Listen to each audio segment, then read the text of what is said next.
February 14, Valentine's day. എവിടെ നോക്കിയാലും red റോസസും heart shape ചോക്ലേറ്റും ടെഡി ബിയേഴ്സും ഒക്കെയായി ആകെ മൊത്തം ഒരു റൊമാൻറ്റിക് വൈബാണല്ലേ.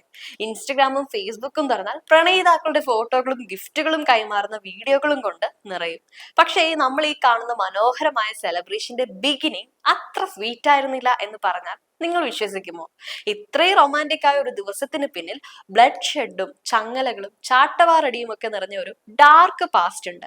ഒരു ഹൊറർ മൂവിയിലെ സീനുകൾ പോലെ പേടിപ്പെടുത്തുന്നതാണ് ഇതിലെ പല വേരുകളും.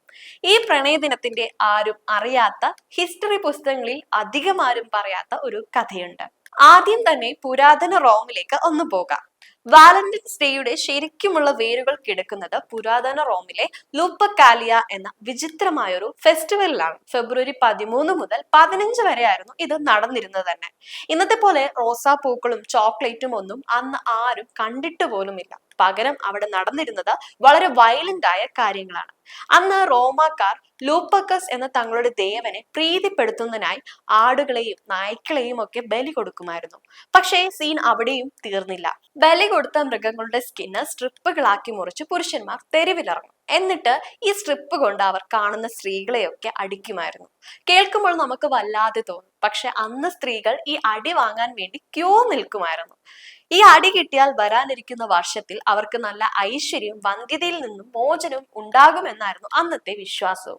പ്രണയദിനത്തിന് പിന്നിൽ ഇത്തരം ഒരു ക്രൂരമായ ആചാരമുണ്ടെന്ന് കേൾക്കുമ്പോൾ തന്നെ ഒരു വിറയിൽ വരുന്നുണ്ടല്ലേ. ഇനി നമുക്ക് നമ്മുടെ ഹീറോയിലേക്ക് വരാം. എങ്ങനെയാണ് ലൂപ്പർകാലിയ എന്ന ഈ വിചിത്രമായ ആഘോഷത്തിൽ നിന്ന് സെന്റ് വാലന്റൈൻ എന്ന പേരിലേക്ക് ഈ ദിവസം എത്തിയത്?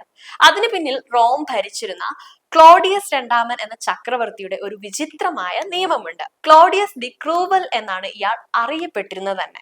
പുള്ളിയുടെ ഒരു തിയറി എന്താണെന്ന് വെച്ചാൽ, പട്ടാളക്കാർ കല്യാണം കഴിച്ച് ഫാമിലി ആയി കഴിഞ്ഞാൽ അവർക്ക് യുദ്ധം ചെയ്യാൻ പവർ കുറയും, അവർക്ക് പേടി കൂടും എന്നൊക്കെയാണ്. അതുകൊണ്ട് പുള്ളി ഒരു കാര്യം ചെയ്തു.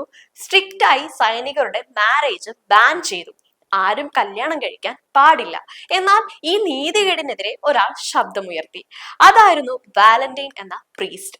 പ്രണയത്തിന് അതിരുകളില്ലെന്നും അത് തടയാൻ ആർക്കും കഴിയില്ലെന്നും വിശ്വസിച്ചിരുന്ന അദ്ദേഹം ചക്രവർത്തിയുടെ കണ്ണു വെട്ടിച്ച പ്രണയിതാക്കളെ രഹസ്യമായി ചർച്ചിൽ വെച്ച് കല്യാണം കഴിപ്പിച്ചു കൊടുത്തു. ലവിനെ സപ്പോർട്ട് ചെയ്ത വാലന്റൈനെ ഒടുവിൽ ചക്രവർത്തിയുടെ ഭടന്മാർ പൊക്കി. തന്റെ നിലപാടുകളിൽ ഉറച്ചു നിന്ന വാലന്റൈന് ചക്രവർത്തി വധശിക്ഷയാണ് വിധിച്ചത്. ചുരുക്കത്തിൽ പ്രണയിതാക്കൾക്ക് ഒന്നിക്കാൻ വേണ്ടി സ്വന്തം ലൈഫ് തന്നെ സാക്രിഫൈസ് ചെയ്ത ഒരു ഗ്രേറ്റ് ഹീറോയാണ് സെന്റ് വാലന്റൈൻ. വാലന്റൈന്റെ ജീവിതത്തിലെ അവസാന നിമിഷങ്ങൾ ശരിക്കും ഒരു ബിഗ് സ്ക്രീൻ മൂവി പോലെ ഇമോഷണൽ ആയിരുന്നു. അദ്ദേഹം ജയിലിൽ തന്റെ ശിക്ഷ കാത്തു കഴിയുമ്പോൾ അവിടുത്തെ ജയിലറുടെ മകളുമായി ഒരു ഫ്രണ്ട്ഷിപ്പിലായി. അവൾക്ക് കാഴ്ചയില്ലായിരുന്നുവെന്നും വാലന്റൈൻ തന്റെ പ്രാർത്ഥനയിലൂടെ അവൾക്ക് കാഴ്ച തിരിച്ചു നൽകിയെന്നും പറയപ്പെടുന്നുണ്ട്. തന്റെ മരണം ഉറപ്പായ ദിവസം വധശിക്ഷയ്ക്ക് തൊട്ടു മുൻപ് അദ്ദേഹം അവൾക്കൊരു ചെറിയൊരു ലെറ്റർ എഴുതി. അതിന്റെ താഴെ അദ്ദേഹം സൈൻ ചെയ്തത് ഇങ്ങനെയായിരുന്നു: ഫ്രം യുവർ വാലന്റൈൻ. ഇന്ന് നമ്മൾ കാർഡുകളിലും വാട്സാപ്പിലും ഒക്കെ വളരെ ലാഘവത്തോടെ ടൈപ്പ് ചെയ്ത് അയക്കുന്ന ആ മെസ്സേജ് ശരിക്കും ഒരു മനുഷ്യന്റെ മരണമൊഴിയായിരുന്നു. പ്രണയത്തിന് വേണ്ടി തൂക്കുമരത്തിലേക്ക് നടന്നു നീങ്ങിയ ഒരാളുടെ അവസാനത്തെ വാക്കുകൾ.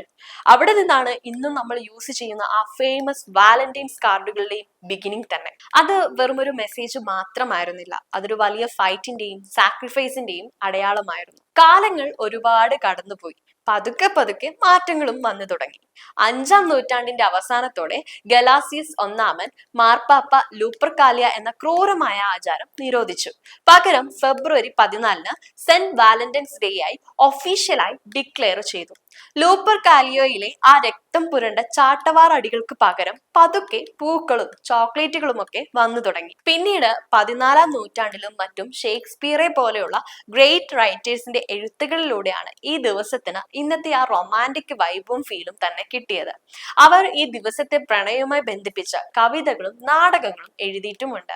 അങ്ങനെ വർഷങ്ങൾ കൊണ്ട് വാലന്റൈൻസ് ഡേ ഒരു ആഗോള ആഘോഷമായി മാറി. അതുകൊണ്ട് ഈ വാലന്റൈൻസ് ഡേക്ക് നിങ്ങളുടെ സ്പെഷ്യൽ ആയ ഒരാൾക്ക് ഒരു റോസാപ്പൂവ് കൊടുക്കുമ്പോൾ അല്ലെങ്കിൽ ഒരു മെസ്സേജ് അയക്കുമ്പോൾ ഒന്ന് ഓർക്കുക, ഇതിന് പിന്നിൽ വലിയൊരു സ്ട്രഗിളിന്റെയും ഒത്തിരി വേദനകളുടെയും രസകരമായ ഒരുപാട് ഹിസ്റ്ററികളുടെയും കഥകൾ ഉണ്ടായിരുന്നു എന്ന്. വെറും ഒരു ആഘോഷത്തിനപ്പുറം സ്നേഹത്തിന്റെ വാല്യൂ മനസ്സിലാക്കാൻ ഈ ചരിത്രം കൂടി നമ്മളെ സഹായിക്കട്ടെ. ഈ വീഡിയോ നിങ്ങൾക്ക് ഇഷ്ടമായെങ്കിൽ ഫ്രണ്ട്സിനൊക്കെ ഷെയർ ചെയ്യുക. പ്രണയ ദിനത്തിൽ ഈ ഡാർക്ക് ഹിസ്റ്ററി അവരും കൂടി അറിയട്ടെ. വൺസ് അഗൈൻ ഏവർക്കും ഹാപ്പി വാലന്റൈൻസ് ഡേ.